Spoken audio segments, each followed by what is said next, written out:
tere, mina olen Rasmus. Meie teeme raamatut ja mu sõbrad on ka seal. Meie õnnelega tegime piitsat ja Kertuga tegime komme. Need olid väga head. Tere! Mina olen Margit ja me teeme koos Rasmusega raamatut Rasmuse kokaklubi.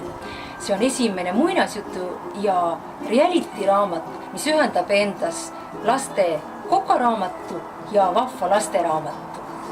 Ja Rasmus on väike 6-aastane poiss, kes koos oma mänguasjadest mängukaaslastega otsustab ühel päeval kokaklubi asutada, et ka ise süüa tegema õppida.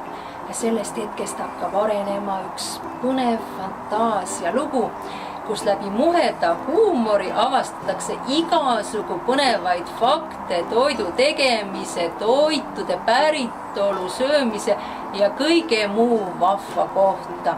Näiteks arutavad nad koos, miks hotdogil nii naljakas nimi on ja kust pitsa pärit on ja kuidas süüa spagette, milles muide mammut eriti osav on. Ja nende lugude juurde on teinud kunstnik Elo Annion väga vahvad illustratsioonid ja kõikide nende lugude täienduseks teeb Rasmus kõik need toidud ise ka oma sõpradega koos valmis. Mina usun, et meie lapsed arenevad ja kasvavad läbi mängu. Ja iga lapse unistus on teha asju täpselt nii, nagu suured teevad, nagu päriselus tehakse ja olla suur.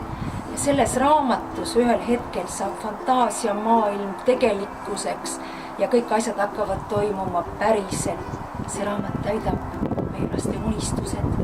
Aita sinagi see unistus täide viia. Aitäh sulle!